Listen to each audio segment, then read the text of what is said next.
Study IQ IAS, अब तैयारी हुई अफोर्डेबल।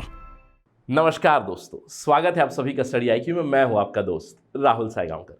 दोस्तों, आज हमारी चर्चा होने वाली है इंटरनेशनल रिलेशंस से जुड़ी हुई, और मैं कहूंगा यहां पे हम लोग इंडिया स्पेसिफिक बातें नहीं करने वाले हैं। प्रिडोमिनेंटली हम लोग चर्चा करने वाले हैं रशिया के बारे में और एक पर्टिकुलर एरिया वेस्ट एशिया के बारे में।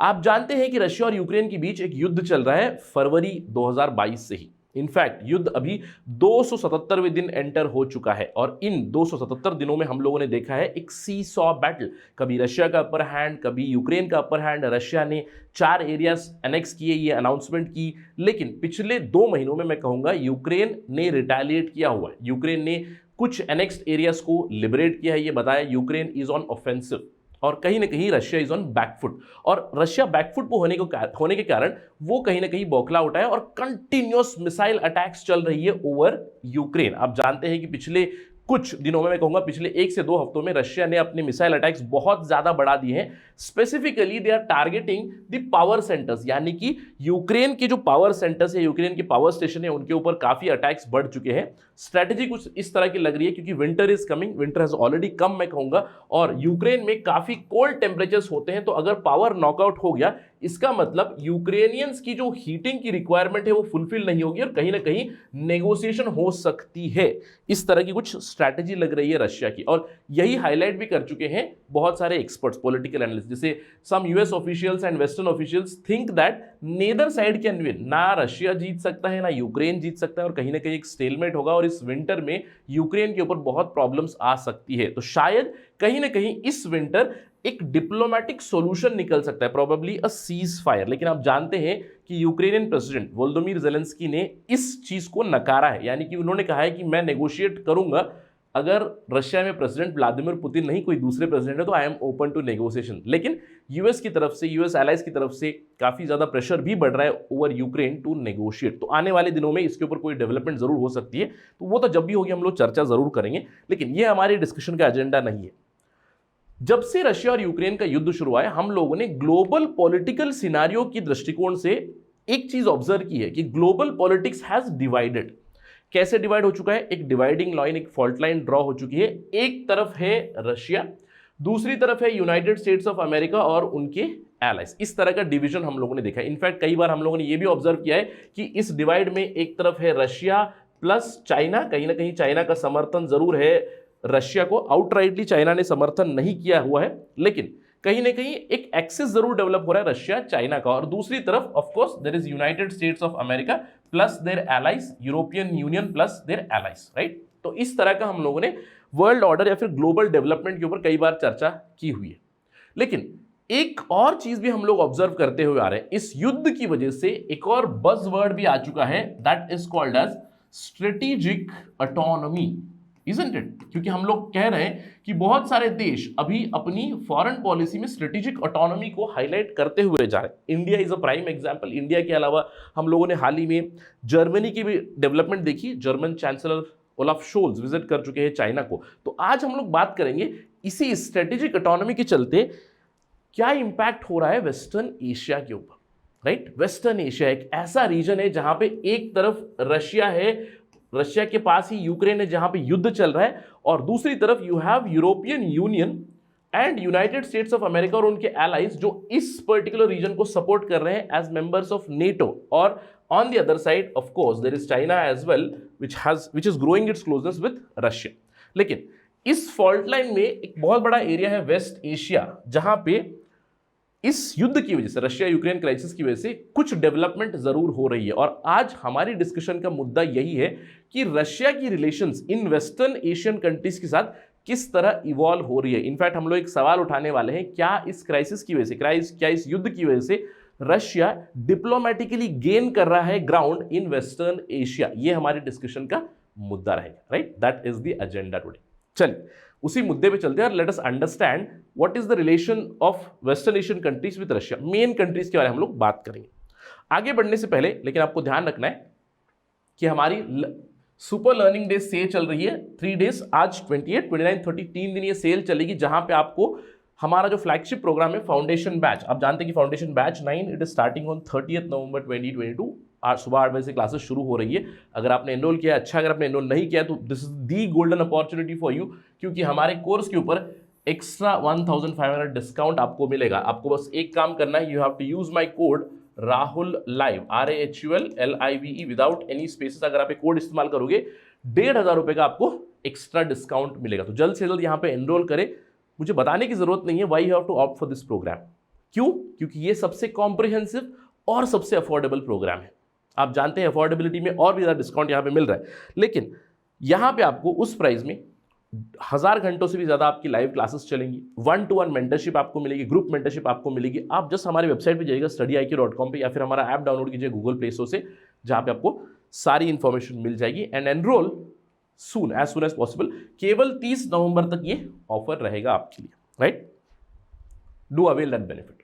चलिए आगे बढ़ते हैं। और जैसे कि मैंने आपको बताया, व्हाट अबाउट वेस्ट एशिया, यही हमारे डिस्कशन का मुद्दा है। और यहाँ पे किन प्लेयर्स के बारे में हम लोग डिस्कस करने वाले हैं, ये हमें समझना पड़ेगा। देखिए, जब हम लोग वेस्ट एशिया की बात करते हैं, पहले मैं कहूँगा अर्लियर, अगर अर्लियर की हम लोग बात करें, I would say probably somewhere around 1940s 3 major players थे। एक था major player Egypt, which was the leader of Arab world, second player was Iraq and third player was Palestine. So 1940s 1950s में ये 3 major players थे West Asian politics को, जो मैं कहूँगा वेस्ट एशियन पॉलिटिक्स को जो इवॉल्व कर रहे थे, या फिर वेस्ट एशियन पॉलिटिक्स में जो इनका सेंटर स्टेज था। लेकिन कहीं ना कहीं आज यानी कि 21st सेंचुरी में ये सिनारियो बदल चुका है। लीडर्स बदल चुके हैं, इंपॉर्टेंस ऑफ प्लेयर्स बदल चुकी है। ये प्लेयर्स अभी ट्रांसफॉर्म हो चुके हैं इनटू दीज, यानी कि अभी आपको अरब वर्ल्ड का लीडर मिलेगा सऊदी अरब कंपनी में लिखा हुआ है, main player is Saudi Arab itself, second player is Israel, third is Iran. तो ये 3 मेजर प्लेयर्स अभी बन चुके हैं वेस्ट एशियन पॉलिटिक्स में। और आपको ध्यान रखना है कि वेस्ट एशियन पॉलिटिक्स में 2 बहुत बड़ी फॉल्ट लाइन भी है। पहला फॉल्ट लाइन है शिया और सुन्नी वर्ल्ड का, और आप देख सकते हो यहाँ पे 2 इंपॉर्टेंट प्लेयर है, एक सुन्नी लीडर सऊदी अरब, शिया लीडर ईरान। दूसरी फॉल्ट लाइन है between the Arabs and the Jews. ये आपको ध्यान रखना है क्योंकि this is very important to understand, right? तो ये 2 फॉल्ट लाइन्स है। इसके अलावा एक और मेजर प्लेयर यहाँ पे लिखा हुआ है, बीच में लिखा हुआ है, दैट इज टर्की। अब यहाँ पे क्यों है टर्की? मैं कहूँगा it always goes through some sort of identity crisis, जहां पे वो खुद को किस एरिया से एसोसिएट करता है उसके ऊपर सवाल होते हैं। कई बार Turkey it looks for European Union membership, कई बार एशियन पॉलिटिक्स में भी वो बहुत ही मेन रोल प्ले करते हैं। तो Turkey is somewhere in the middle, हम लोग कह सकते हैं। तो इन प्लेयर्स के बारे में हमारी चर्चा चलने वाली है।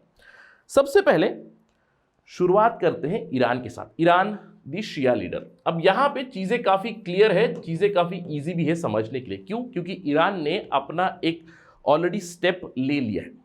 ईरान ने अपने आप को मैं कहूँगा एलाई कर लिया है रशिया के साथ। So it's very easy to understand.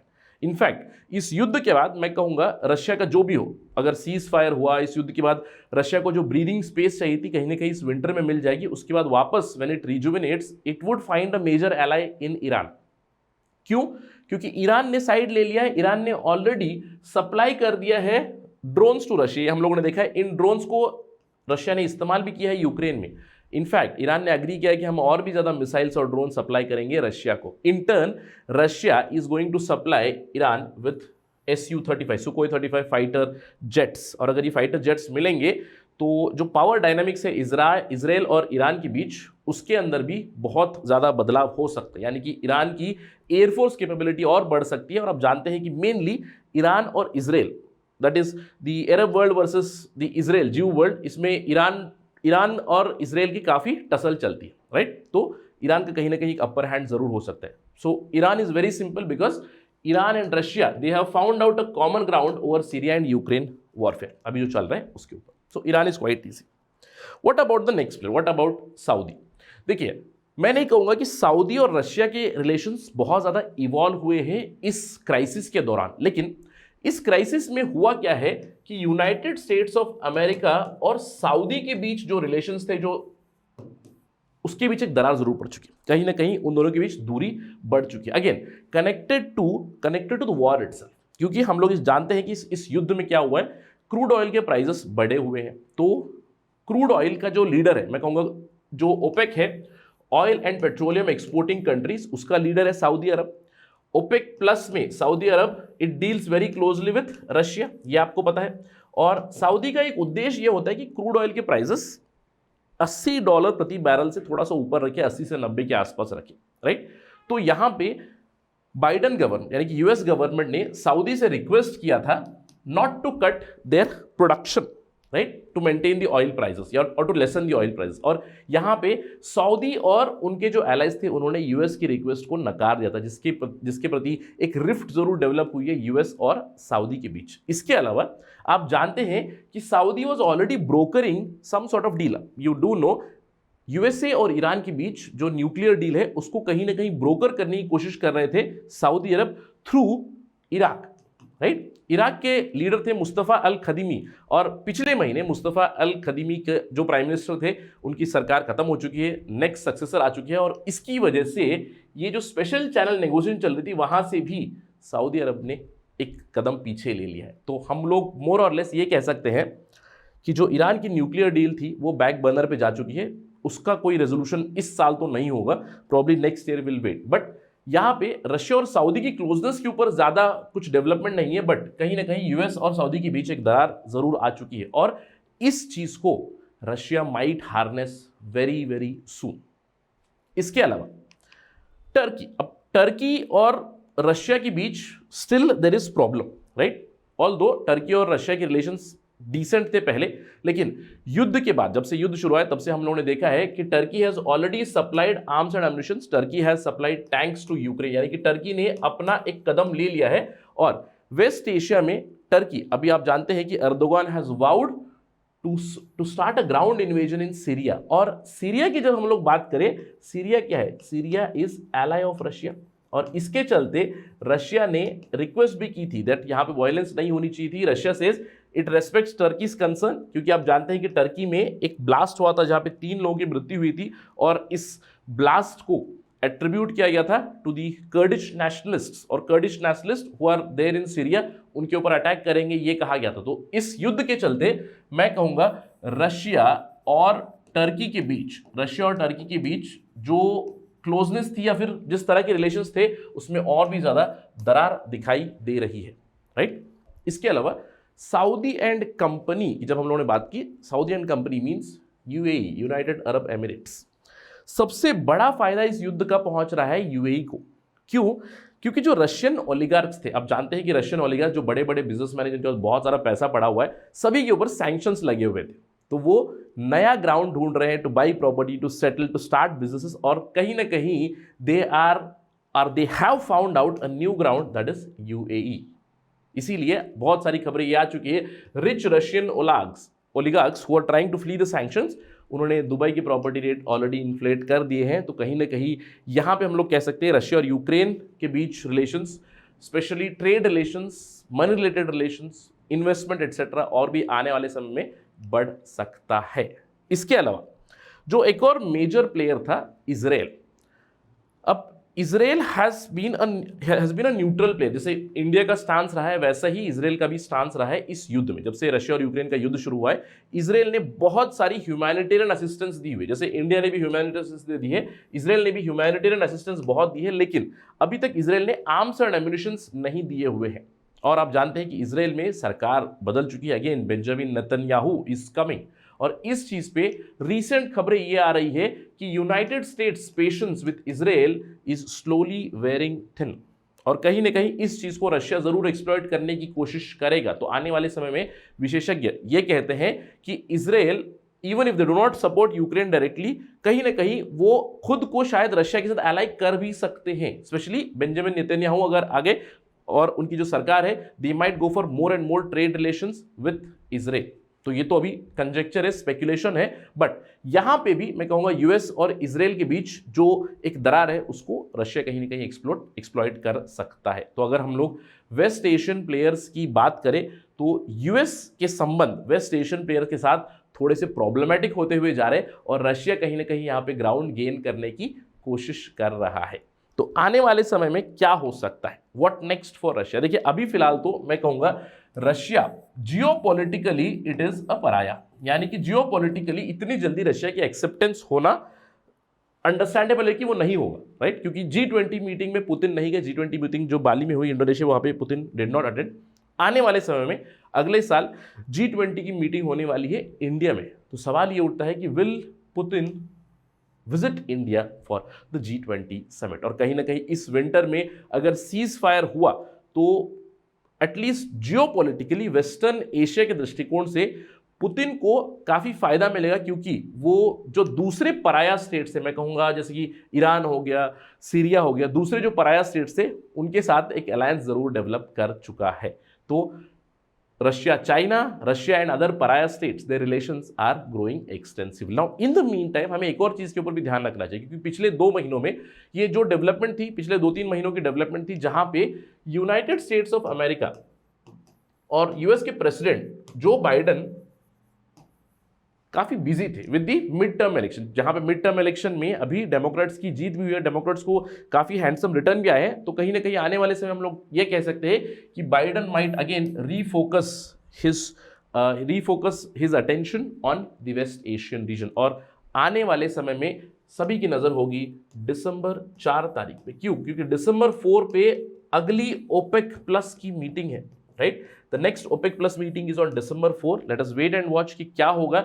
यहां से हमें और भी इंडिकेशन मिल सकती है regarding specially the geopolitical development and the next crude prices क्या हो सकते हैं, इसके ऊपर भी एक डेवलपमेंट आ सकती है। So let's wait and watch for this particular date.